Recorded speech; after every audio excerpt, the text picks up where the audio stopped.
Welcome back, everyone. Going to the second half here of Drop Frames. Let's talk about sports on Twitch. It's a thing.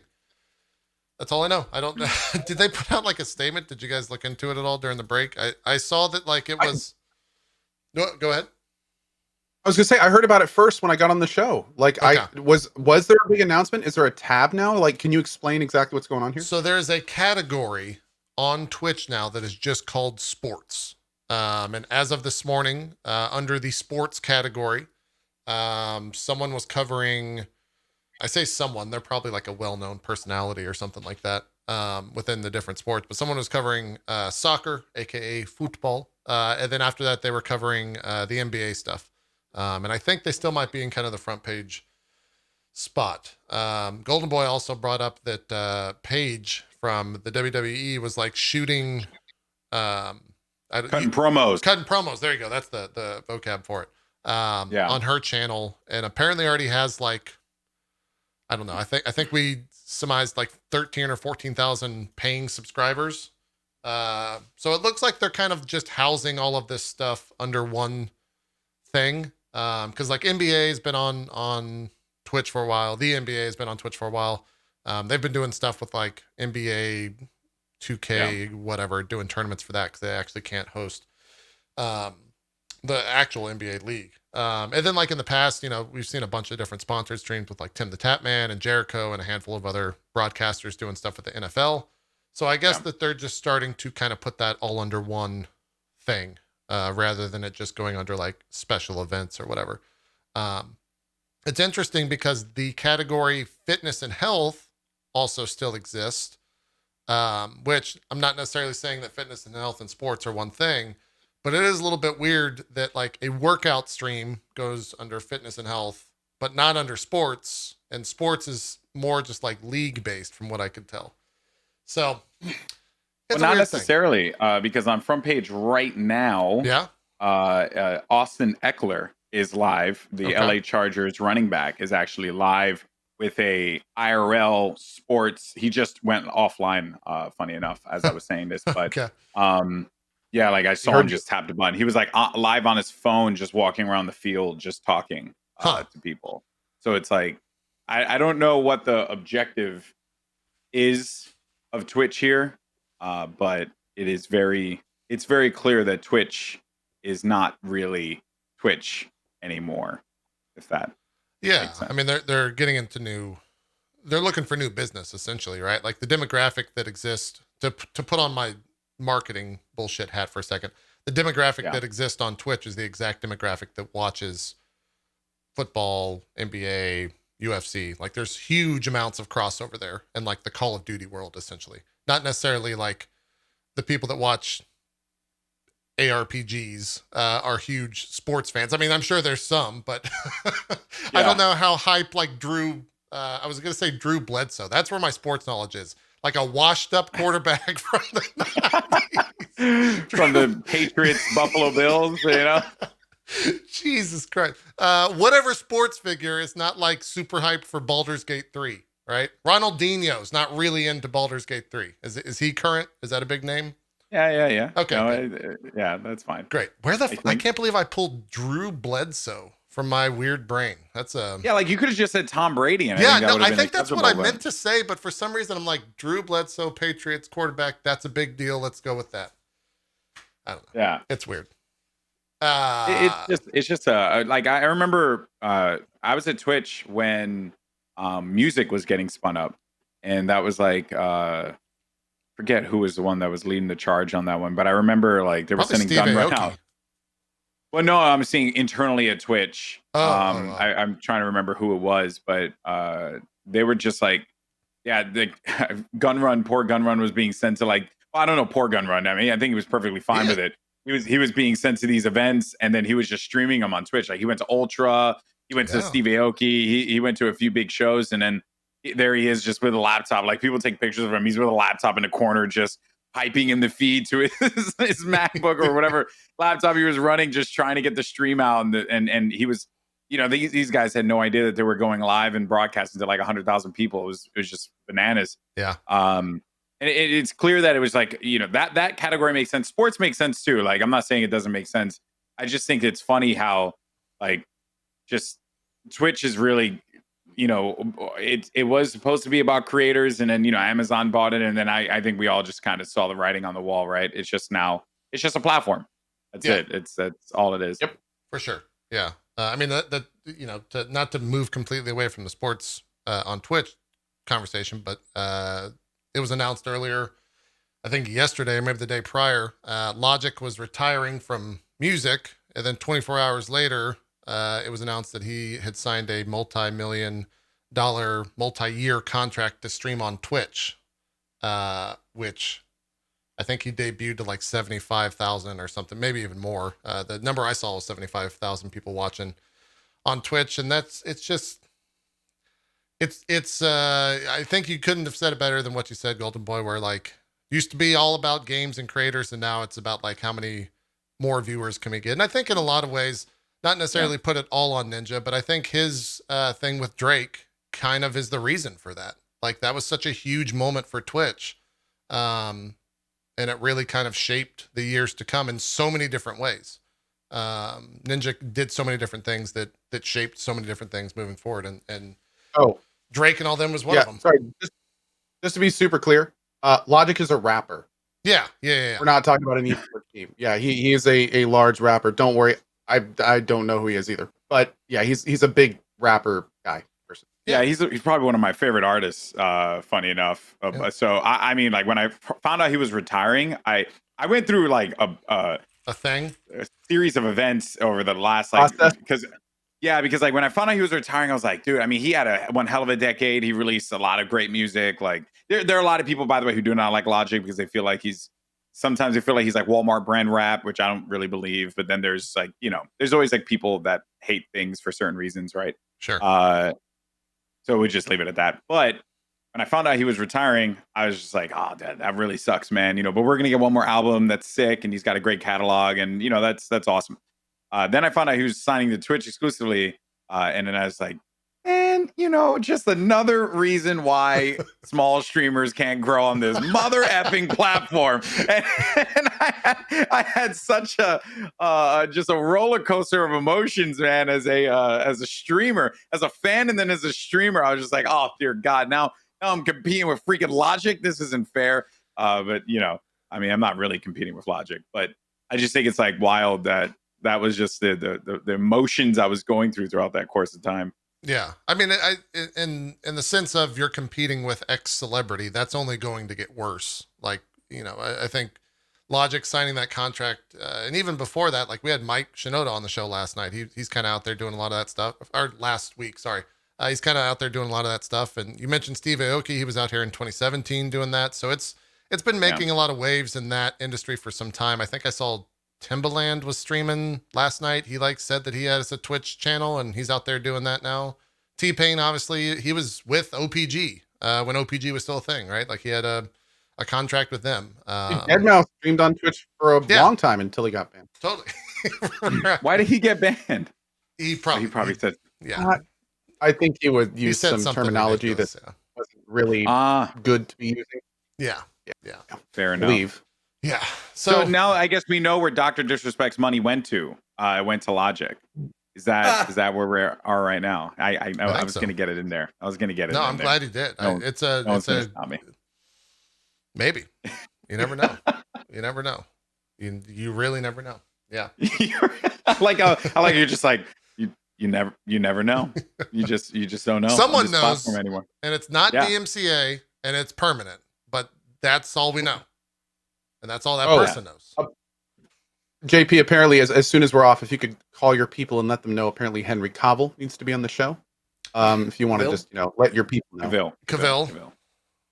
First off, it was Cavill. Yeah. Also, we've already reached also Tatan, but we don't talk about that. We've already reached out to WME, and we're currently trying and looking to have him on the show. But he's probably never going to come on the show. I'm just going to say that. Yeah. My wife put a picture of me building a computer, and her tweet was, I tried, but it just didn't hit the same. Then everyone knew immediately what she was talking about, like all her other friends, and they're just like, Yeah, no, it's not the same. It's just not. And now here I am sweating my ass off. Look, like Henry Cavill sweats his butt off and building a computer. He looks like a god. Yeah. I sweat building a computer. I look like a slob. I'm sweating right now, and it looks bad. Henry, like, he's got. And I'm just sitting here talking. Yeah. Oh God, it's so tiring, you guys. These lights are so bright. I gotta drink more I thought water. about doing like a comparison shoot, kind of like that, with like a video card like half embedded into the drywall, shit like that. Like, yeah. If anything, broken pieces of shit, just me with a fucking hammer. If anything, you're talking about having Henry on the show. I fully expect Gary Whitta will have him on Animal talking at one point. He's got Brie Larson on this week. So does he really? He's got fucking Captain Marvel on his show. I think that's either today or tomorrow. Yeah.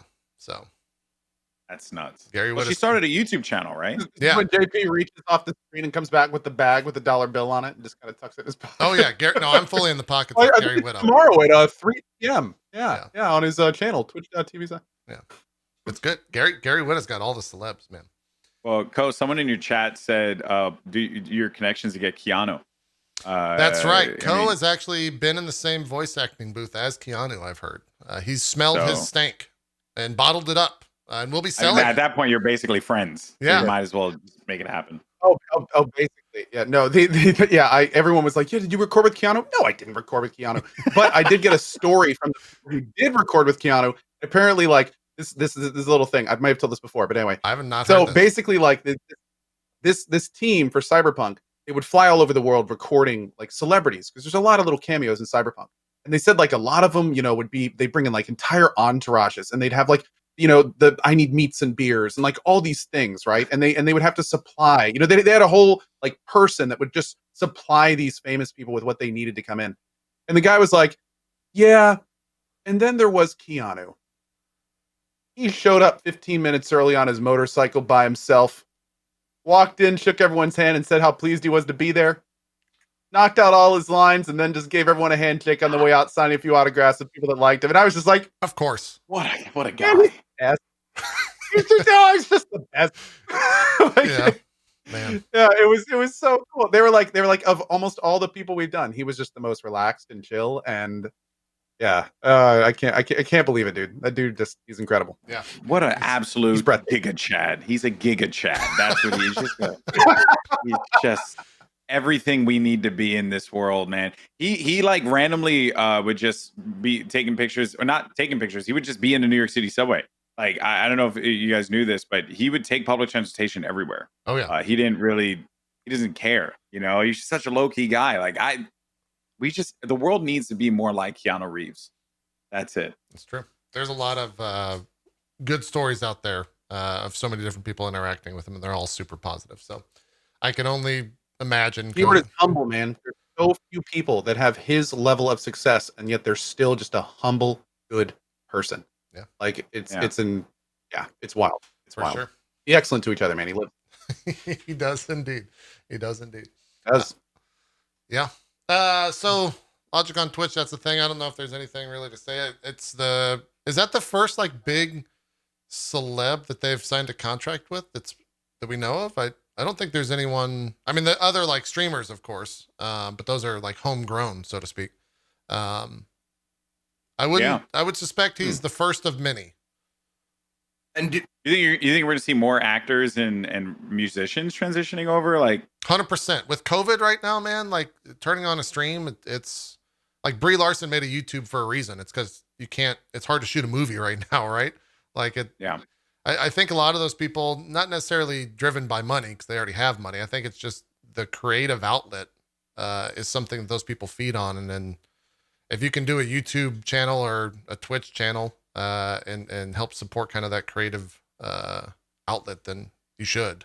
And if you get paid for it, then you should do it twice, right? Like, I think it only makes sense.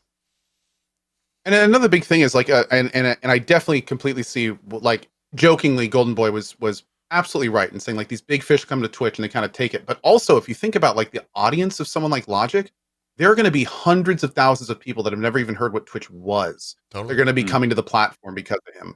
Yeah. So, I mean, it's going to be this, and some of them are going to be gamers, and some of them will probably prefer to watch games over him. So it's an opportunity. It's a double-edged opportunity. Don't get me wrong, for sure. But I mean, there is some opportunity there as well. Yeah. Not to bring it up, but someone just brought up a great point. I kind of buried the lead talking about Brie Larson.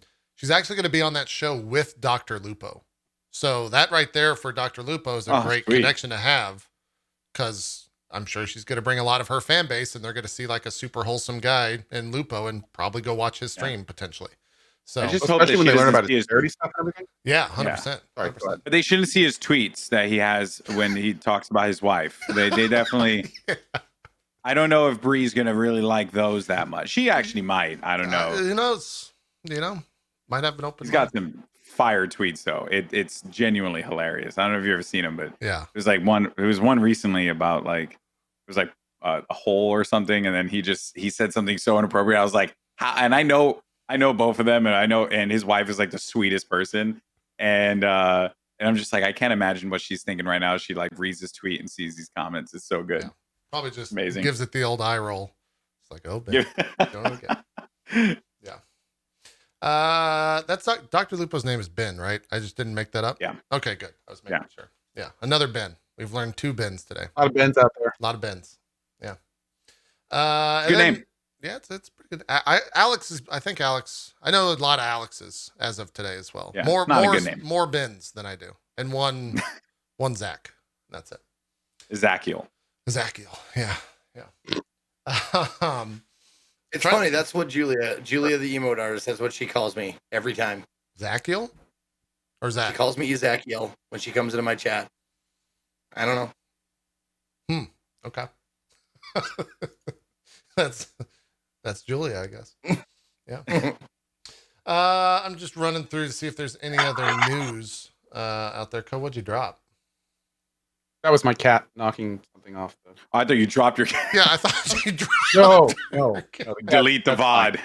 Delete the VOD. Delete the other. Jesus. Cat immediately came back. She just okay. Off. Good. It's Cirilla of Syndra. He is as dainty as all can be. Nice. Yeah. There's some other news. Rocket League's going to be going free to play when it switches over to the Epic Games Store and removes itself from Steam sometime later this summer. Whoa. Yeah, it's kind of a bigger deal. We had known that like Epic had bought Psyonix. There was some transaction that was news a while back. But the news this week was that when that switch happens, Rocket League will be going free to play. So wait a second, because Rocket League is still wildly popular. Does that mean that you will not be able to use Steam Friends for matchmaking? Yeah. Well, I don't know about this matchmaking. I know that if you have bought it on Steam, you will still be able to play it on Steam, but I don't know what that means for matchmaking. I don't think that they are going to be allowing you to buy the game or access the game as like a transaction through Steam anymore. So like if you own, I think it's like if you own the game on Steam, you'll be okay to you can be able to launch the game. You'll be able to access your friends list. Okay. But I think there has to be something with Epic Game Store too, though, that I'm probably missing out on. But basically, it'll be it's still going to be totally crossplay. Okay. Yeah, it's yeah. That's not changing because that's like their big. That's like one of their biggest hooks. Yeah. But it actually is really big because one of the things that I've been waiting for this game was to make its way over to Asia. Because in the Rocket League Championship Series, which is their esports program, it's amazing. Like that whole probably one of the easily digestible games like that exists from an esports perspective. I recall bringing my friend to an event and she brought her son and she and him, they got it instantly. They knew exactly what was going on. They were able to pick the names of the players that they liked. And then that's who they cheered for the entire tournament. You know, it was just an easy game to understand.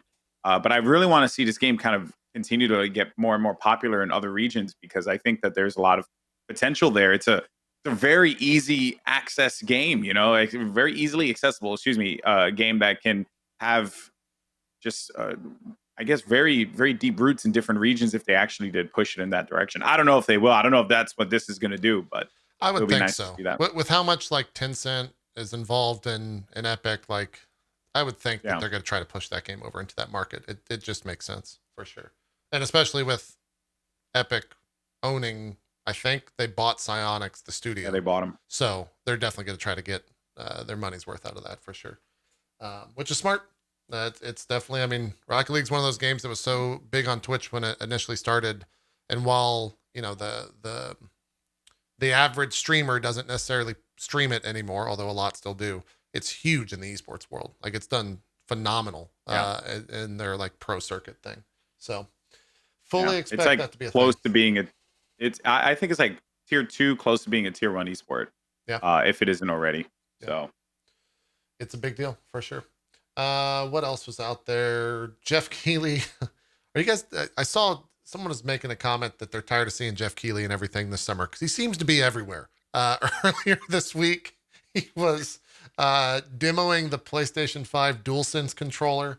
There was like a 20-minute or maybe even shorter than that video where he was talking about it. I think he's going to be there for the pregame show tomorrow for Xbox, so he's a little bit all over the place. Did you guys catch any of the controller video that he put out? Are you guys watching that at all? I saw it briefly. It looks like I honestly don't have a lot of interest in that DualSense controller. Like I'm just not really feeling it. In fact, I'm just not really feeling the PlayStation 5, like from a design perspective. I'm sure the games are going to slap. Like it's going to be sick across the board. But my goodness, that is like one of the ugliest things I've ever seen. Really? You're that against it? Oh, dude, and people are like, no, man, it looks like a video game console. It looks like the future. I was like, I don't care if it looks like the future. Okay. I don't need Megatron in my office. I'm okay with that. You don't want a new Just router? Give me a box. Just give me a box. Yeah. I'm okay with just a box, you know? But yeah, I'm not like particularly blown away by the controller. I don't think they're doing anything all that different with it. Obviously, like there is going to be some like some new tech that's in it. I'm more curious on gyro tech. That is, I think, the way that we should see the controllers continue to go, because I've seen the light when it comes to the Nintendo Switch. That is like one of the best. I play Splatoon 2. The only game I play exclusively gyro. Yeah. It is so fun. And you can get a decent amount of accuracy too when you start to practice a lot with it. So I want to see that implemented more, but I just don't know if these controllers are really going to do it. I think the big from the video from this video, watching it on Tuesday or Wednesday or Monday, whatever it was, the two things that I took away is the triggers are haptic. So the way that Geoff kind of talked about that Sony probably told him to talk about is if you're like pulling back a bow, the more you like depress the button as you're pulling the bow, it gets harder and harder to push on that button. Like it gives you some feedback on it. So that's kind of cool. And like you can actually hear, and I think this might already be in the Elite 2s, but like when you're shooting a gun, the triggers themselves will like rumble as if you were holding on to the gun itself. So that type of stuff is big. I think we'll talk about Ghost in a little while, but I think Ghost is the first game that I can think of that really actually utilized the touchpad better than any other game on the PS4 so far. Like it actually sold me on having that giant pad there on the PS4 rather than just like a push button. The actual swiping of it was great. So I'd love to see more like first party and even third party games utilize that. But yeah, it just looks like an Xbox PlayStation hybrid controller at the end of the day. It looks fine.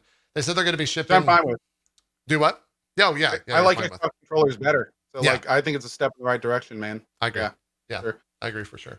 The other thing that came from this video is that they're going to have Zeke. Is it Astrolab? Is that the name of their VR thing? Or their once VR game, I think, was Astrolab. Do you remember that? Oh, you mean the just the game itself? Yeah, whatever. Astrobot. Astrobot. Yeah, Astrobot. Yeah. So that's going to be a package or a pack in with any PlayStation you buy. It comes with like a multi-hour Astrobot thing, not VR. Oh, Astro's Playroom. Yes. Is that what it is? Yeah, that's the name of it. Yeah. And it'll kind of like highlight a lot of the different stuff with the controller. The other thing is they utilized a lot of the speaker on the controller. I fucking hate the speaker on the controller. I think that's an odd place for a controller or for a speaker to begin with. Like Persona did a lot of stuff like that, where if you always so jarring. Yeah, it just never comes out of nowhere. It's always like, oh. Yeah. I think it should only be used in games like GTA when you go through like Burger Shot or whatever, and then it speaks to you through there like, Can I watch your order, please? But this is a streamer thing because obviously normal people don't have to do this. This is what it looks like when that's happening. I have to put the controller up to the mic so that everyone else can enjoy it, and then when it's done, I put it back in my hands. So What games use that right now? Persona on 5 PlayStation? used it in weird, dumb Horizon Zero ways. Dawn. Oh, it did? What was Horizon? Oh, it was the Pretty sure voice it's- logs. Yeah. Yeah. Okay. I remember one of the games though recently, and I hope they all do this, and I just didn't see it. But most of the games allow you to like turn that off and just force everything through the speaker. Yeah. So yeah, I tend to do that. Yep. Here's a little bit of Astro's Playroom demo that they showed. This full video is up on I think it's on the Game Awards YouTube channel if you want to watch it. It's about 8 minutes long of controller stuff, and then he had about a 20-minute interview with Eric Limpel, who's some executive at Sony, talking about pre-orders and stuff like that. So that was You mentioned Geoff Keighley. Yeah. And I honestly, like, he's such a hustler. It's I'm genuinely sure. impressive. Behind the scenes, I'm sure he is 100%. Yeah. Oh, well, you don't get access to that kind of content without the amount of work that he puts into it. Like, there's like a real genuine passion from him. I recall when I was nominated for humble brag, when I was nominated for a Game Award for Host of the Year, and he saw me, and I have known Geoff for years. I actually worked on a few gigs with him, and you could just see like the happiness and the joy he had, and like what he was producing with the Game Awards, and just the amount of effort that was put into it. He takes a lot of that stuff like to heart. Like he really wants it to be like something special, and I respect him a lot for it.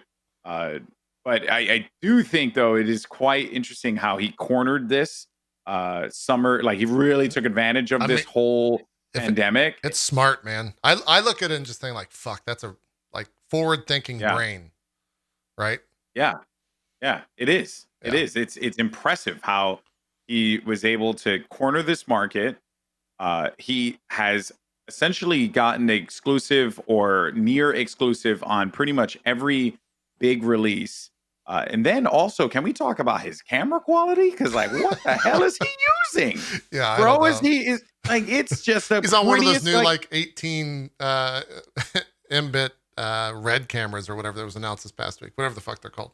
Has to be, man, because his thing is looking crisp. It's like it's on a green screen, but it's not. He's nowhere even near it. It's just, I don't know. It's just wild stuff. The guy's just a beast. I still think he's CG. I'm still in You think he's CG. a CG? Think he's I'm not AI? convinced he's real. Yeah, he's running on like some interfaced Xbox Series X, PS5 hybrid CG shit. When you worked with him, that was most likely a hired tendon. He's cutting Cohh's internet right now and making him drop frames because we're talking about it. He's Dude, the we're architect. getting too close to the mystery. We're getting too close to the mystery. That's Volvo it. was We right. have to- He's the fucking architect. He True. knows too much, or we know too much. We're outing him here. Yeah. Moving along in news. Goldenboy, the three of us haven't interfaced with this xCloud stuff. Have you messed with Microsoft's xCloud at all? Have you seen anything with that? I haven't, but I've seen a fair amount, and they've talked to me about it a few times. Like, there was like a person who was at the Halo World Championship one year when it was like just a theory, and they were asking me about like my thoughts on whether or not cloud gaming could ever be used for esports. Right. To which I just said like it would be awesome, but you'd have to figure out the internet and delay. And then they were like, "Oh yeah, it seems like a big challenge." I was like, "Yep, that's it." That's like, the challenge. Yeah, that's the challenge. I don't know. I haven't been like, I'm not sold on cloud gaming the way other people are. People are just so like, they're like, this is the future, and xCloud may be like the big thing. Like, we don't know, but I mean, Stadia was such a flop. Yeah, it still is a flop. It's kind of like laughing stock. Still pushing it hard. Yeah.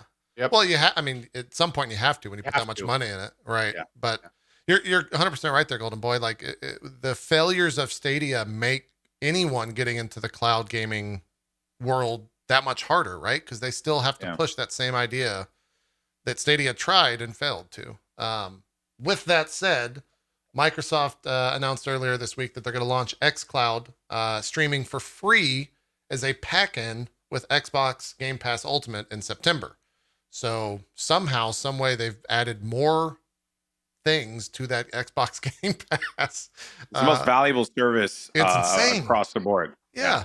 Yep. It's just absurd. And today Microsoft went out of business and they blamed Game Pass. I mean, it's to the point now, like they put brand new releases in it. They have a huge library. Now they're putting in streaming with it. You know, it's insane, dude. Yeah. Like, it really is insane. I'm just convinced Microsoft doesn't really care about consoles anymore. Like they're doing it because it obviously like makes sense for them. Like from a business perspective, they're still going to make millions of dollars off of this thing. Yeah.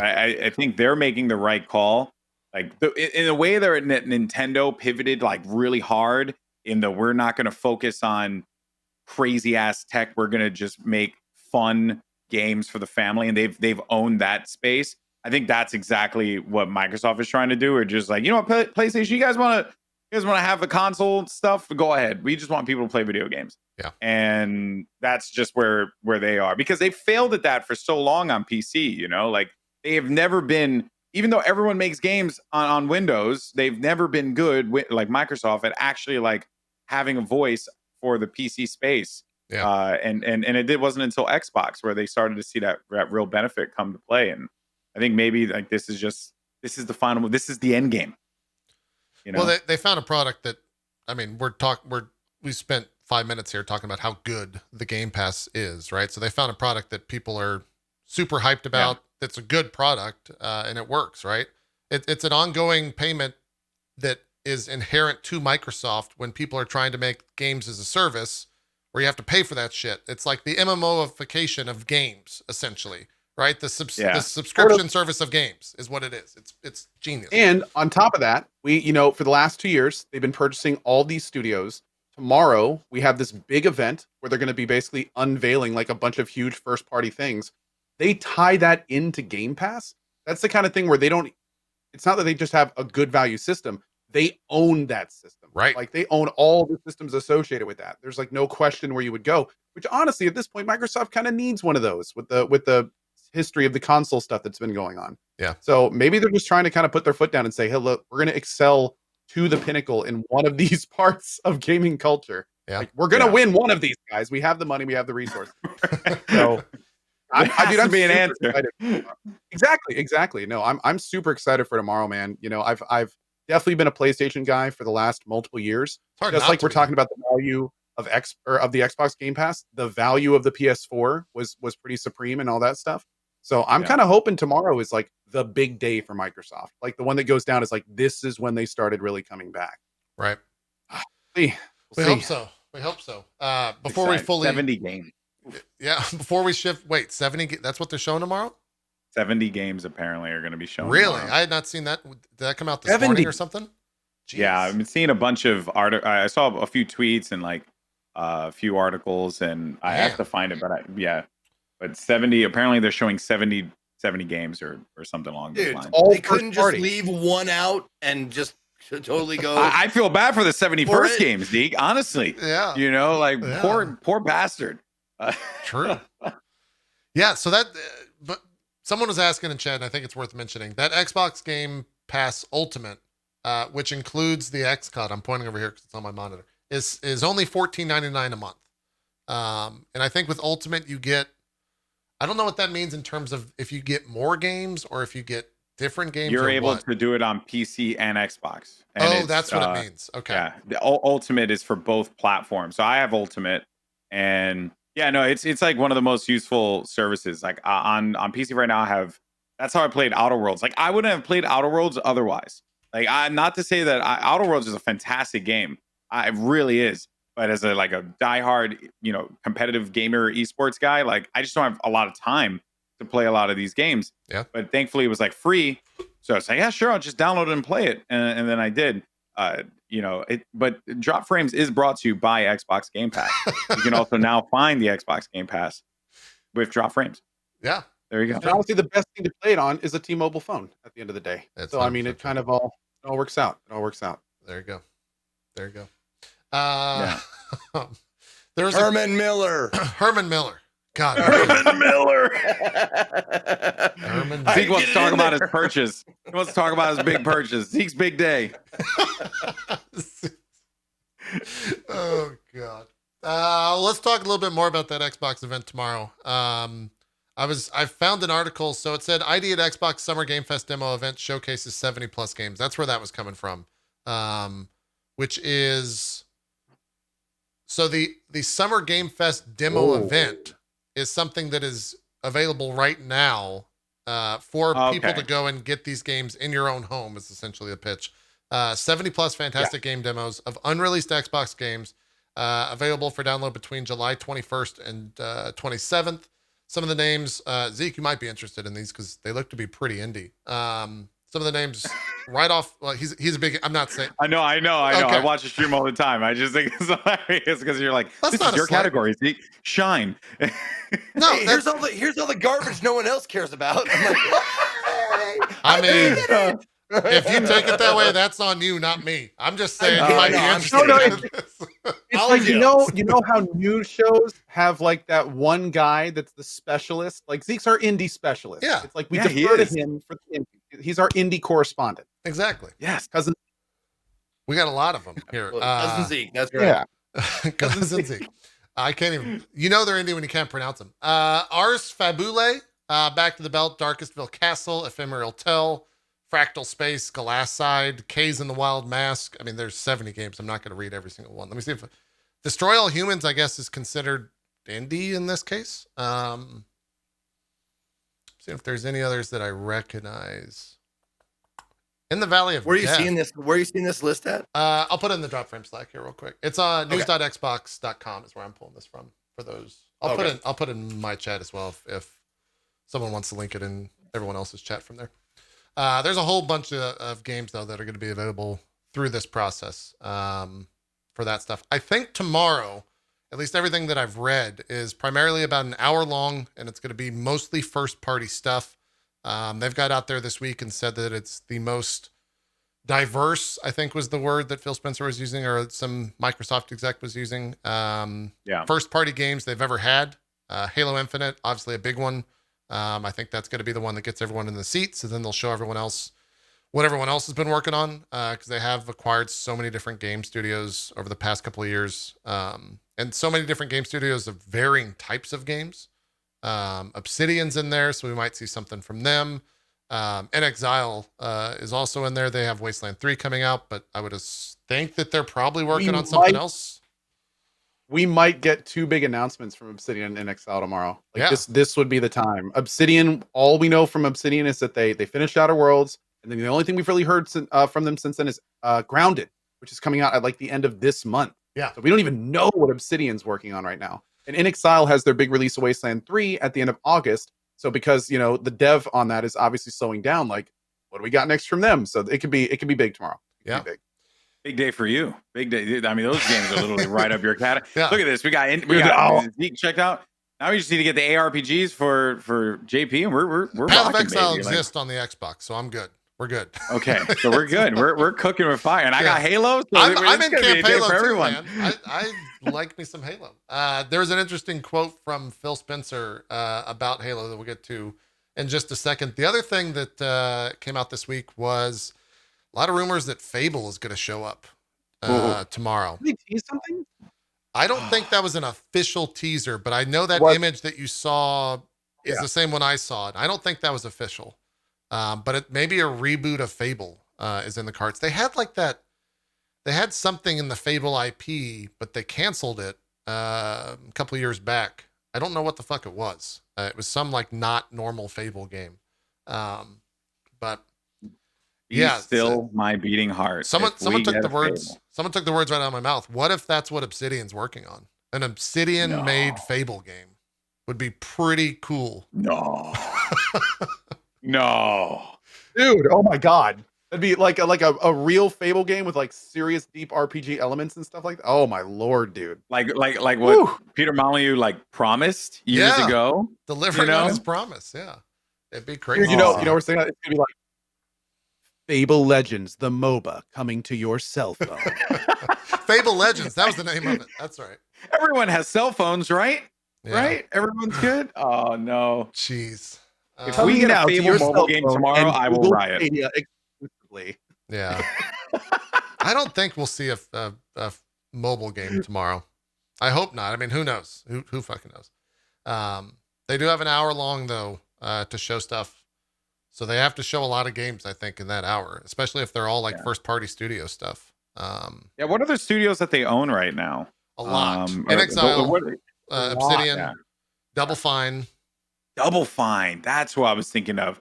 I want to know what Double Fine's working on. They have to show something because aren't they? Psychonauts close 2, I to- think, is almost Well, done. I know they're close yeah. to releasing that, but surely they're going to announce something else. If they just mention Brutal Legend, if they just give me like just a little tease, like maybe Jack Black shows up and we just get a little Brutal, I would be okay with that. Yeah, that would be interesting to see for sure. Ninja Theory is another one. They're working on Hellblade 2.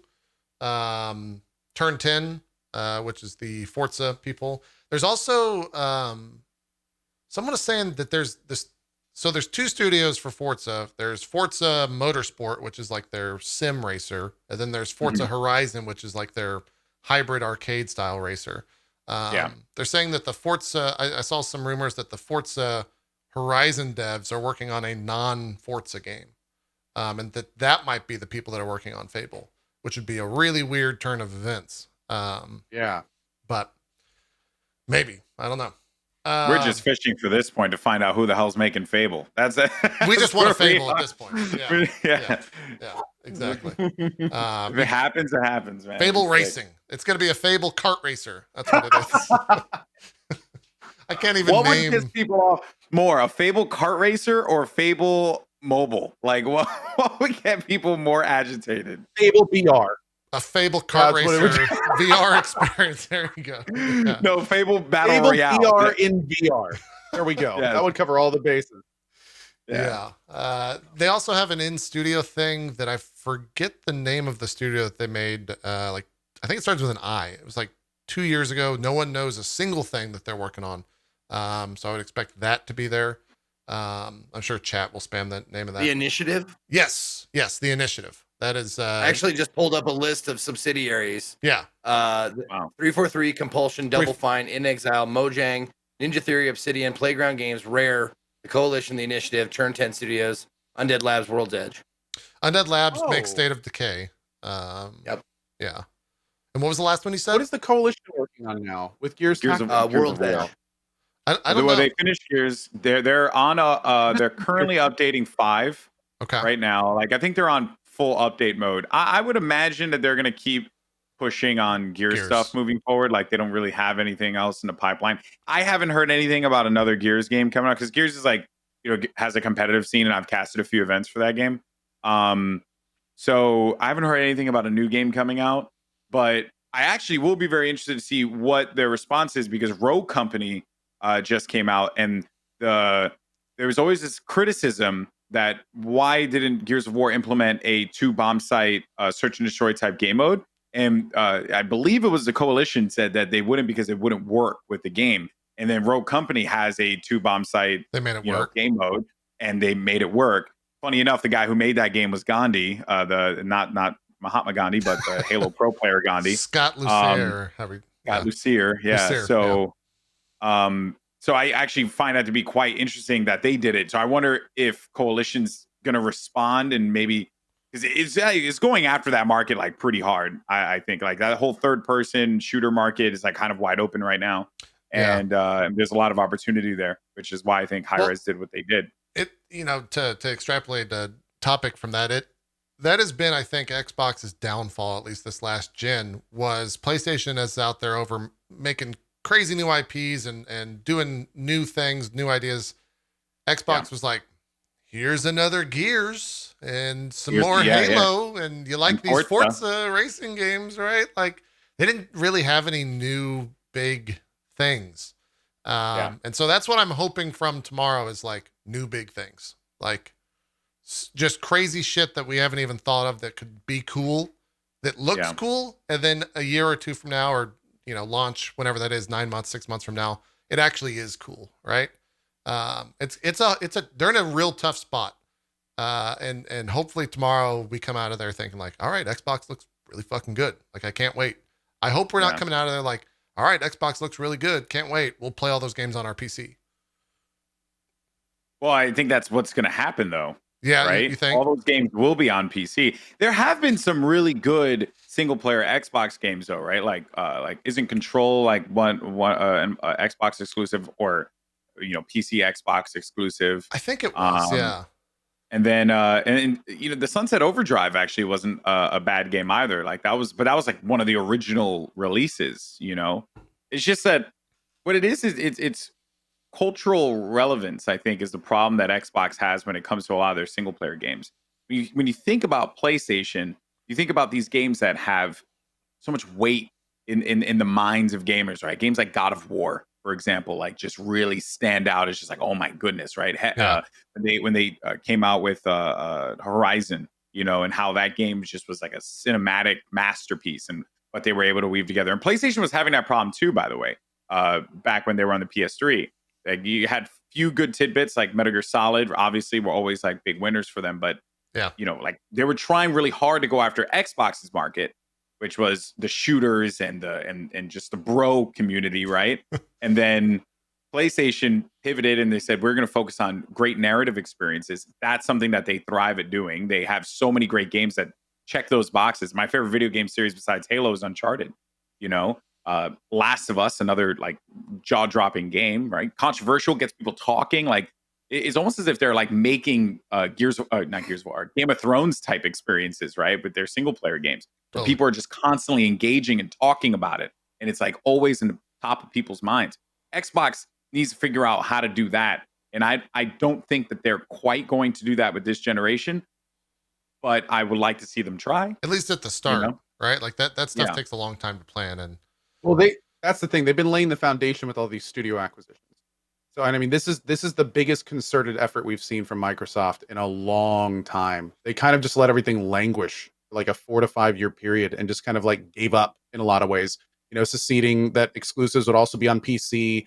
I mean, hell, just recently they were talking about how they don't see it as a console war, and it's like, but it is a console war. Yeah, I read that interview from Phil. It doesn't matter what you say; it's what everyone knows it is. So this like just like you said, Golden, like hopefully this is them kind of being like, okay, we're here, we're gonna try to make an impact, and most importantly, like let's give Sony some competition. Like let's light a fire under their ass. Like they're doing great, but let's see how good they can or how far they'll take this and how far they'll go with it. So competition for the consumer is just good in every way, shape, and form. So hopefully Microsoft will kind of amp that up a little bit. Yeah, but people are really bothered by the fact that these games take place on you could play these games on both PC and Xbox. I view that as like a big plus. I never totally view that as a negative. Yeah. But people seem to be really bothered by it. Yeah. What were we gonna say, Cohh? Oh, I said I was agreeing with him completely. Okay. It absolutely is. Like it's a huge good thing. But I mean, especially if you're a PC gamer, like it's huge for us. But at the same time, I kind of understand like there's always been Team Xbox. There's always been the people that prefer Xbox over PS4, and they're sitting here watching their favorite brand get beaten into the ground in terms of consumer choice, and being like, please give us something to to be on your team for. Yeah. So I see where they're coming from. I mean, it's better for consumers again, but I see where they're coming from. Yeah, it's the whole like fanboy console war thing is something that started as kind of a marketing ploy back in the day, and then Twitter came out, and Twitter's a whole nother beast, and so it kind of like fed off into social media. But in a lot of ways, I think that stems today from this idea that you really, most people can only afford a console, right? And so like that $300 to $500, whatever it is, whenever you buy into that brand, whether it's Xbox or PlayStation, that is the brand that you choose. And by doing so, you're going to defend your purchase. That's essentially what's happening on Twitter in a lot of these wars, right? I say wars, but in a lot of this just like nonsense that occurs is what is marketing battles. Yeah, marketing battles, right? Yeah. So I get it, and I made the statement like I hope we don't come out of there saying that we could play it on both. I say that from like Xbox's standpoint, but Cohh mentioned that interview that Phil Spencer said where like he doesn't want that anymore. So maybe that's exactly what is going to come out of there tomorrow. We're going to say, great, I'll play all these on PC because that's what I can play it on. And everyone else that has an Xbox will say, great, I'll play this on Xbox, right? Everyone wins in that sense, except if Microsoft is funding, if Microsoft is funding developers to create great games, right? If PlayStation as well, right? We just want great video games, period. Like, that's it. That's what I care about more. That's what everyone cares about. I think that should be the message for tomorrow, which I'm sure it is going to be that message. It's just that it doesn't really work into. You mentioned like the picking the sides. It's just how the world is, right? Like that's just how the world is. Politics. Not to get into politics, but it's not about doing what's right. It's just about winning or losing. Right now, right? There's Valorant and Counter-Strike. Every tournament that I watch, it's just Valorant and Counter-Strike people just complaining the entire time as to one game is better than the other. It's as you said, it's just brand loyalty. That's literally all it is. It's across the board, and people they're just so they're so blind to it. I don't want to say like I'm extra woke. I'm just saying that I kind of fed into that as well. But then after a little while, you just get exhausted, like just constantly wanting something to fail. Like we should just want all these games to just kick ass and do well and play them wherever the hell we want to play. Like I'm gonna buy a PlayStation 5, even though I think that controller looks like hot ass. I'm still gonna buy a PlayStation 5. Sure. Because I want to play those games. They're going to be sick games, so I'm going to get it. Yeah. Same way I'm going to do the same thing with my Xbox. Even though I have a great PC, I'm still going to get an Xbox. Because why not? Yeah. Right? Like I have the ability to do that. Others don't. But if you are able to pick one, right? Like pick the one that your friends are on. Play the games with your friends. Like I don't know. That's just my mentality on it. Sure, you're not wrong. Let's talk a little bit about Halo Infinite, Goldenboy. Yes. I read a quote 2 days ago or maybe yesterday from Phil Spencer when he was talking with Polygon in an interview. I'm going to read it in full here. It's a little long, but stay with me because I guarantee you there's a very weird point that I got from this, and I'm curious if you get it as well. The quote is, there's been a ton of learning in the studio, 343, the devs around Halo, around what does it mean to actually have a collection, that kind of totality of the Halo lore and stories and experience inside of the Halo world, one Halo UI and platform, Spencer said. As 343 has gone through this journey, they've seen some of the benefits of not requiring that our customers make a decision between, do I have to play this one or that one? I feel like in a way the games almost compete with each other. You see that with some of the annualized franchise that are out there, which clearly Halo's not annualized. But you see that where you spend a lot of energy actually trying to moving the customers who are already playing your game to a new version of your game. I think as gaming has evolved, there's a view of our customers are our customers and we should respect them where they are. It's similar to our Xbox message, and I think you'll see that in terms of the way Infinite is talked about, even the structure of what the game is itself. Is Halo going to be a live service? Is that what Halo Infinite is? Because I got exactly that from that. I got a live service. It's going to be episodic. It's in the name itself where the story never ends. It's infinite. They're going to continually release story elements for it. Oh, God. Are they going to Anthem Halo? Maybe. I mean, I hope it won't be like Anthem. I hope it won't be like Anthem. Fingers crossed. Shout out to the Anthem Next fans out there, all 15 of you. Consequently, also the size of the current dev team. Yeah, true. Yeah. It might actually be the same people. Who knows? So I have heard a lot of rumblings. I have been.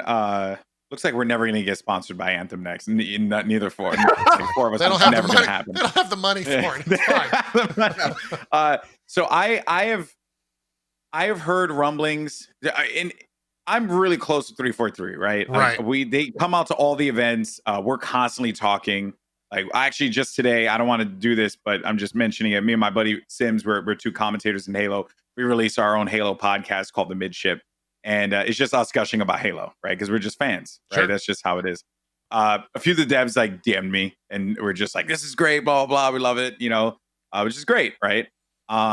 So I don't know anything about Infinite. This is such a common question, though. It's like, "Oh, you're so close to them, you must know everything about Infinite." It's like, no, I know absolutely nothing about this game. Only the trickles of info that I've pulled away from just my time talking with everyone that has been involved, from the community, YouTubers, pro players, fans, like people who've talked to other the lawyer devs is and saying you're good. You said all the things. You're Yes. good. Lawyer said off everything. camera. Am I good? Yeah. He's giving me he's got a green. He's got a red.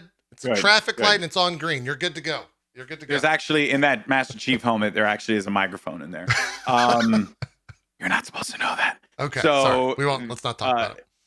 So basically, I've heard a lot of different rumors regarding Halo Infinite. One of those was that the game was going to be episodic and that it was going to have new stories released, and that they pivoted this change. It was supposed to be like a full game, and then they pivoted, and then it became episodic over time. That was one of the rumors I heard. Then the Phil Spencer quote comes out, which then was like, wait a minute, was that true? And I heard that one from someone I didn't even trust. So I was like, that there's no way that actually is legit. I've heard a lot of different things. I've heard that multiplayer was going to be separate from campaign. I've heard campaign was going to come out first. I've heard multiplayer was going to come out first. I heard multiplayer was going to be free to play. I heard a lot of weird things about multiplayer that I don't believe, like changes they were making that didn't really make a lot of sense to me. So I think that the idea of them doing this, one, it's in the name. They also said that they were done doing numbered Halo games after Halo 5. Right. And I think that it makes sense for them to do a platform, mostly because if you look at the Master Chief Collection, that can give you a really good idea as to the direction that they're going to try and go in with this game. They do this thing called flighting, where instead of beta testing the game, they will release it out to a few people, have them test some elements of the game, like cherry-picked elements of the game, and then release another phase to different people, and then have them try different elements of the game. And then once they get all that together, they combine it. Then they will do another version of flighting, and it'll get pretty deep. And this is what led to the releases of all the different Master Chief Collection games that came out, with Halo 3 being the most notable recently that dropped. I see them eventually putting Halo 5 into the Master Chief Collection as well, because I think that they just want everything to just sit. Like they'll have Master Chief Collection for all the games, and then Infinite, and then maybe one day everything just migrates over there, and then Infinite just Into becomes Infinite. Yeah. the Halo experience, the Or maybe definitive there's like Halo experience. maybe there's like simulators in Infinite that let you, play the other games, so it like ties it all in, like play through the past kind of thing. But honestly, the more I'm hearing about this, the more I'm thinking Destiny. You think Destiny changed that much in the industry? No, like Halo. I think that maybe they're trying to turn Halo into a Destiny Yeah, that's what I'm saying. platform to just make it so they can constantly put out content. They can constantly man. charge for new things. It all goes under one umbrella. No more numbered games. They just release expansions for their Infinite framework. Like they can integrate PvP as a side thing. They like the name. There's a lot of signs, man. Hey, I don't think it's bad though. I don't think it's bad at all. It's just It's done well. It could even be good. Like if they actually pull it off, like it could be something really cool if they do it right. It's interesting you said that, because like 343 was born out of Bungie. Bungie makes Destiny. So in a lot of ways, of course they're gonna do that, right? Full circle. Yeah. Like now, the only thing is though, like I wonder how far they would take it to keep it like, because Halo is very story based. There's the Master Chief. So unless they wanted to do something, unless they wanted to do something where they tie in a story element where they're trying to like make like more Master Chiefs and you customize your own new Master Chief. That's or what something. I was thinking. I don't really know how else they would do it, but rebuilding the Spartan program and like going, I mean, that could very well lead to a whole new crew of Spartans. And you make your own Spartan and yeah. One of my favorite things is a 13 or 14-year-old kid was playing Halo 3 and getting like the cool looking helmets, right? Yeah. So if they somehow incorporate that to actual loot or something like that, and you can make a badass looking Spartan that looks completely unlike someone else's badass looking Spartan. And I'm sorry, to be clear, I have played Reach. I do know that the Spartans was a program in the game. There are other Spartans. Like they're basically like they're like the ultimate elite units. But I mean, the point I was making is that the backbone of the Halo franchise is Master Chief. Right. So if that's kind of the point I was making. Yeah. So I don't know if you guys remember Halo ODST. Totally. That was that was like really good. That was probably one of my favorite Halo games, like from a campaign perspective, It's just because great. it was so well done. I could see them going into that realm. I think they just want to be able to have more leeway to tell different stories, because the thing that they have done very well with the Halo universe is they made it into a living, breathing universe. But in the games, they never really touched on how far that universe extends. And in Halo 5, they did it very, very briefly.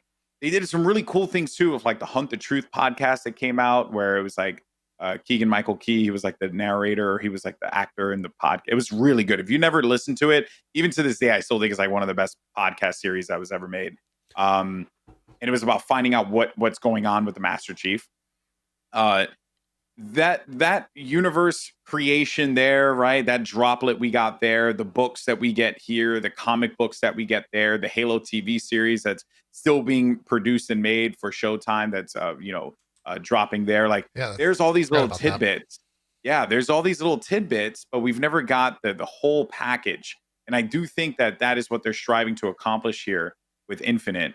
They released not that they released, there was an article that went out a little while ago that there was a job rec for open world designer at 343, and this was, I believe, previously to Halo 5's release. And then in Halo 5 there was a segment in the game, I don't remember the exact segment, slipping from my mind, where you were Spartan Locke, you were not the chief, and you and your team were in a town, and you were kind of doing like different things and talking to people, and it was very much like the another droplet of the universe, and it was like a little open worldy. It was like just not very Halo for a game that was it's not an on-rail shooter, but there was always like something going on, right? You're running and explosions are happening here, and it's a perfectly timed explosion because it's triggered by where you are in relation to like how the map is and stuff. It was like a very unscripted almost kind of approach to Halo, which you hadn't seen before. But then after that, like, it went away. So it seems like that was an idea that they had. They tested with it in Halo 5. And I think now they're just going to expand upon it in Infinite, maybe just go like a few steps further and finally give us this whole universe experience we've been wanting, or at least I've been wanting. Yeah, I think a lot of fans have been wanting that. Do you think, and this is kind of a question for everyone, do you think a Halo as it existed back in the day with like 8 to 10 hour campaign and then a multiplayer component, can that game release today and be successful as it was back then? Can it make as much of a splash as it did back then? Or has that just been done so many times that they have to go out there and innovate the way that they have potentially with what we're going to see tomorrow? I'm seeing a lot of yeah, of course. I'm going to get some people. No. I actually don't think so anymore. I don't think so. Yeah. Go, what were you going to say? Sorry. So many people have made things similar to that based on it. So it's like, if it just comes out and does the same thing again, it's like, okay, that's cool, but we've done like 15 adventures since this. Like, it's time for you guys to make the next big adventure. It's not time for you guys to rehash what's already been done. We've already done that. Like, it's time to kind of get it going here, which honestly may be exactly what they're trying to do with Infinite. This may be them doing just that. So, them saying, okay, we're doing something different. We're doing the next big thing. This is us doing that. So yeah, it's going to be interesting. I say no because a few reasons. One, Halo 5, released, and it had the fanfare.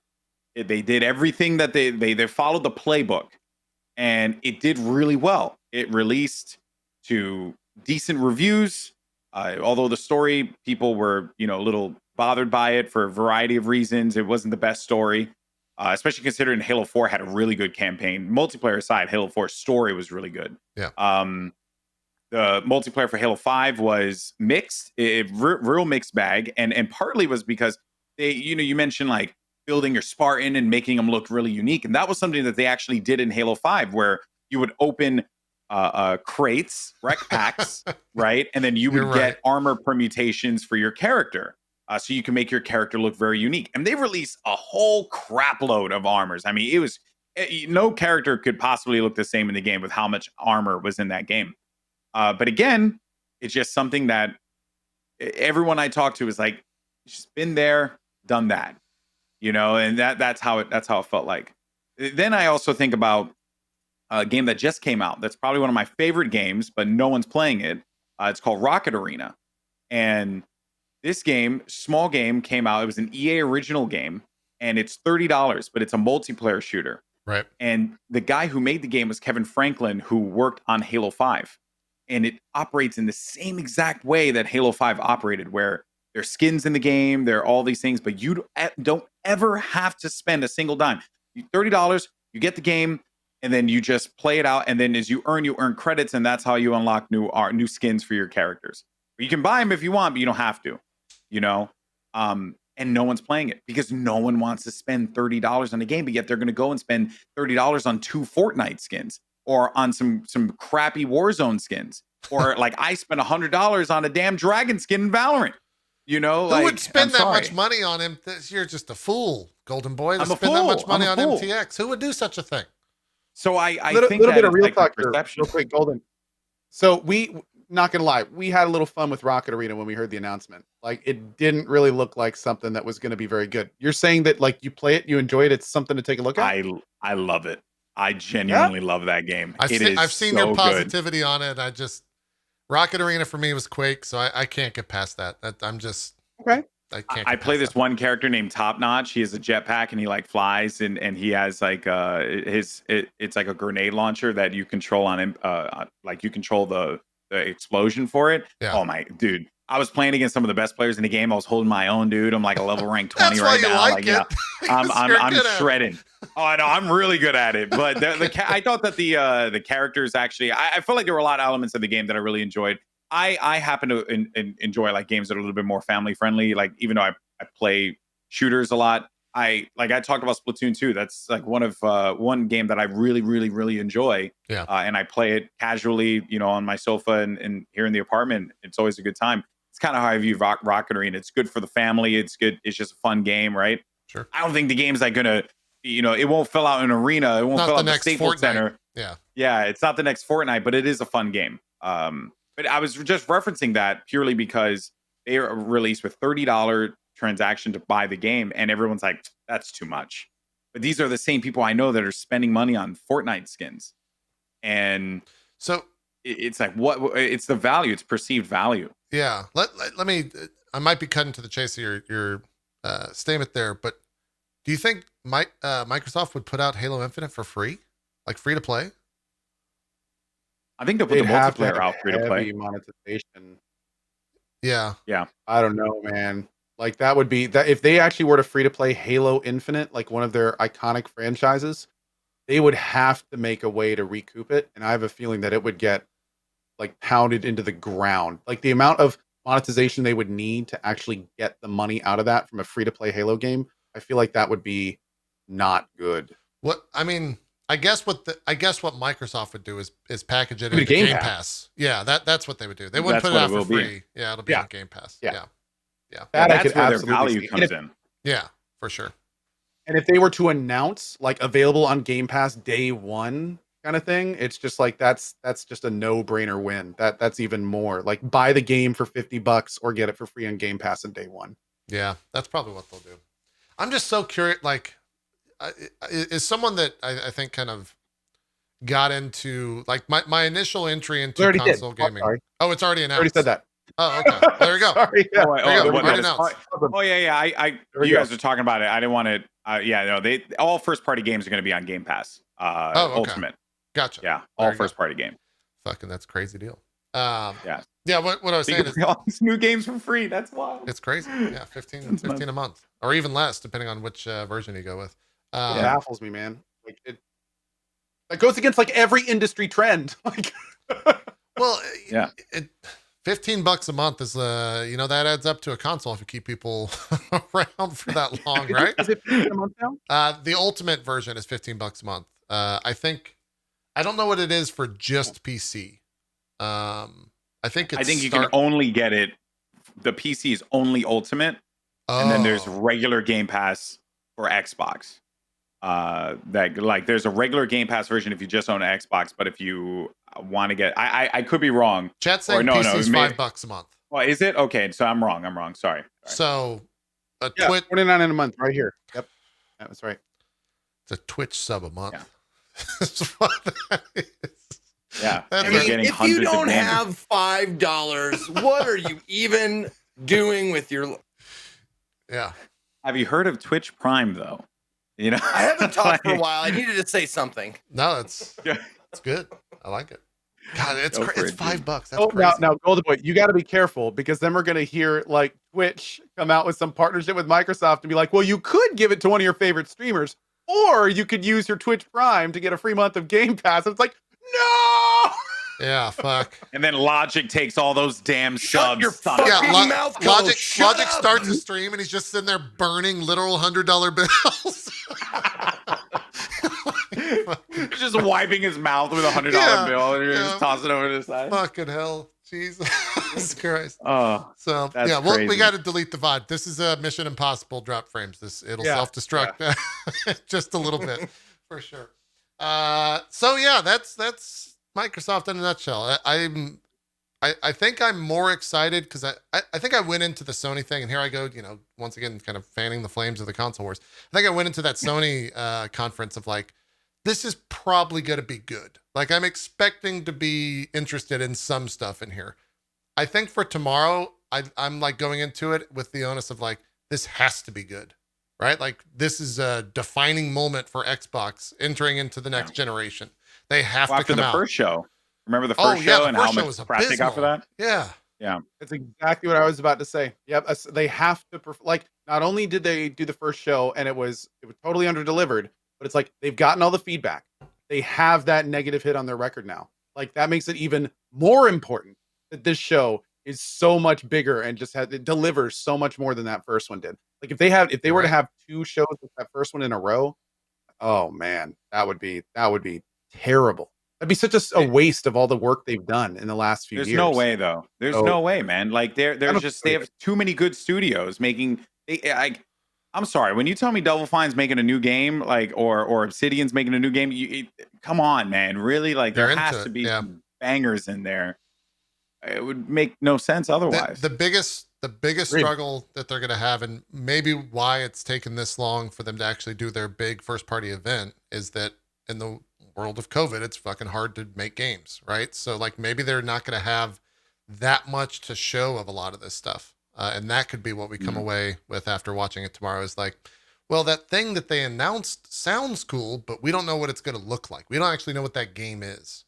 And I think that is also a negative, like a loss tomorrow if that happens with some of the stuff that they announce.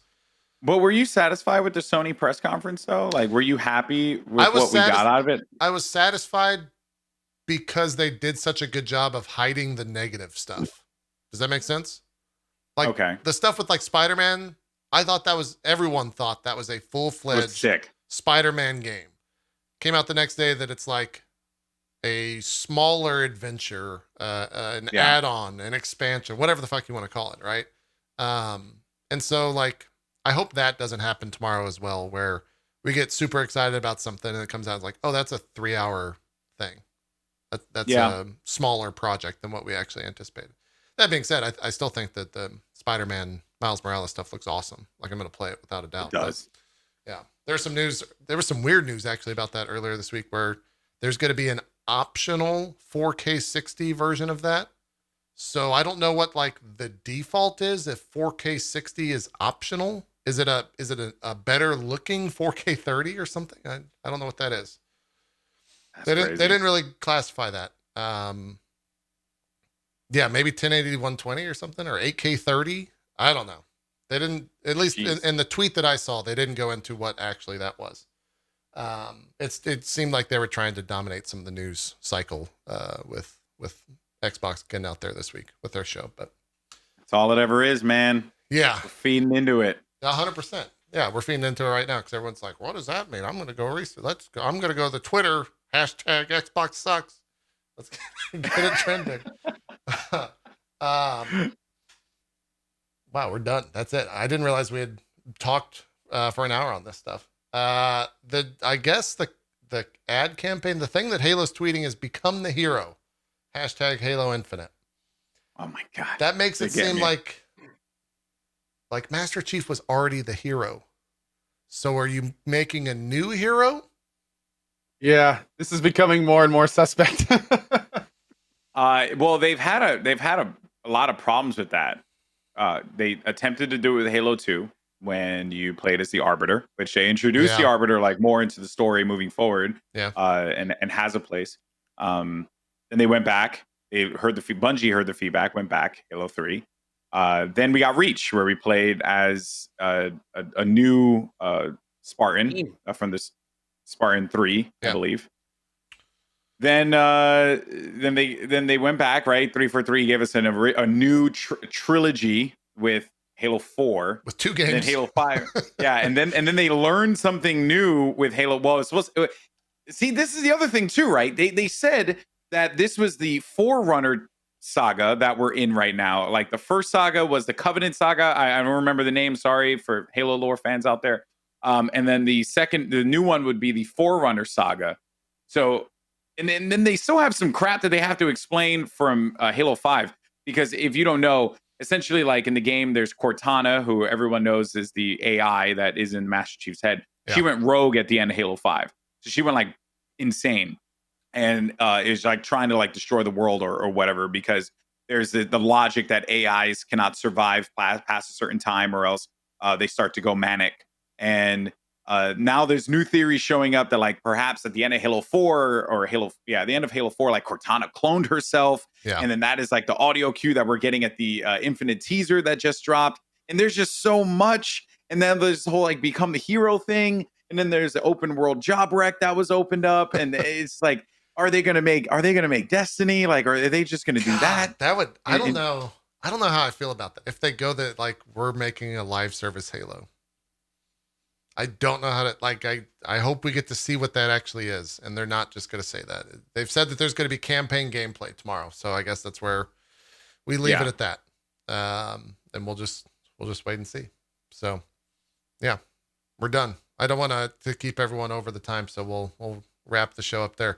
5 seconds on Ghost. It's Ghost of Tsushima is a great fucking game. I think Cohh will echo that statement. We'll talk about it in depth next week. I'll probably have finished it by then. I guess I'm 100%ing that game because I've enjoyed it. I just enjoy walking around and doing things in that world. And there's a lot to walk around and do in that world. So we'll talk about that at length next week, as well as probably what happens tomorrow at this Xbox thing. So we'll be live at probably a little bit before noon Eastern. They're supposed to be doing a thing with Geoff Keighley, dropping some announcements in a pre-show tomorrow. So I think that's supposed to be about an hour long. So I might go live an hour before the actual show and just check that stuff out in real time. And then Zeke and Cohh can join as they wake up or end a broadcast, whichever.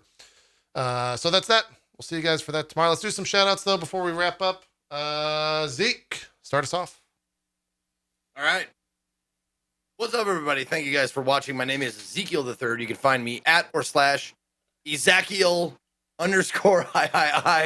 on Twitch, Twitter, and YouTube. Thank you, Goldenboy, for being here, man. Dude, great guest. Love hearing your stories, dude. I love stories from the road, man. Stories from the road.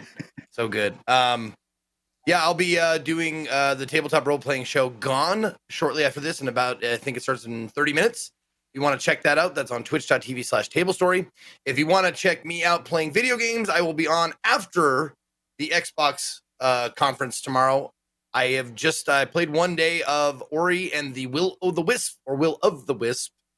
and I'm loving it, man. It's a fantastic game. It has everything in it.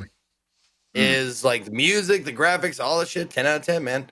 The gameplay is the only thing that I'm just like getting power ups and stuff. So that'll be after Xbox, and then probably be for the next couple of days. So that's what I'm doing. That's it. Thank you. Awesome stuff. We'll definitely talk about that next week because I think that's a great game. Cohh, do some shout outs. Sure. As always, big thank you to Zeke and JP, and a special thanks to Goldenboy. It is not often that we just have so much to discuss and talk about that we just don't get to games. That doesn't happen too often. So yeah, great guest, a lot of fun, and thanks for them for being here. My name is Cohh. Hi, if I haven't met you, I'm going to be doing the cozy stream tonight with Anno 1800. Going to be doing more of that. It should be a lot cozier tonight. Still working through Satisfactory during the day. Maybe checking out a game also tomorrow called Carrion, which is a game we've talked about on this show multiple times. And then coming up throughout the weekend, probably more Satisfactory, more cozy streaming. A little bit of Warframe.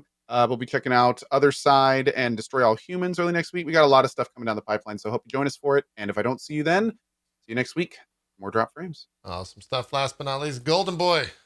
Do some shout outs. Hey, well, thank you so much, guys, for having me. I watch drop frames all the time, so it's a pleasure to be a part of the show.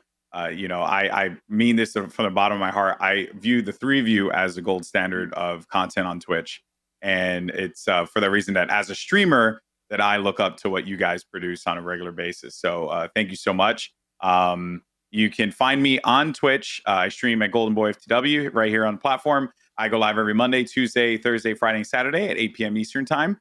You can catch me this weekend. I'm going to be commentating the PAX Arena Valorant tournament that's going down. That actually would be pretty fun. We got some of the best teams in the world participating. So hopefully you stop by for that. And I'm on a few podcasts. So shout out to the Foreheads podcast, the Midship podcast, and also big shout out to the Gilded Guild community that's watching right now. Thank you all so much. And I hope I didn't talk you guys' ear off too long. I just like talking about video games. So thanks for having me. Yeah, it turns out when you get someone who talks for a living on a podcast to talk, they can talk. That's good. Yeah. That's a good thing. You couldn't Does not see it. compute. Yeah. Wait, what was that, Co? I talked over you. Does not compute. Oh, yeah. Yeah. Yeah, it doesn't work. You guys couldn't see it, but when Goldenboy said his very nice things, all three of us looked up and kind of looked at the screen. I wasn't the only one that went. No, we all just. No, I truly mean it. I truly mean it. Like, I'm not fishing for more. I'm just saying, like, it was very nice of you to say that. We all responded the exact same way.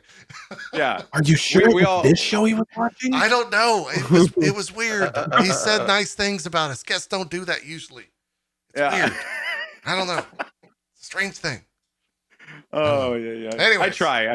Yeah, it was fun. We'll be watching the Xbox stuff tomorrow. I'm sure Goldenboy, you will as well. Oh, yeah. Maybe Halo is a live service game.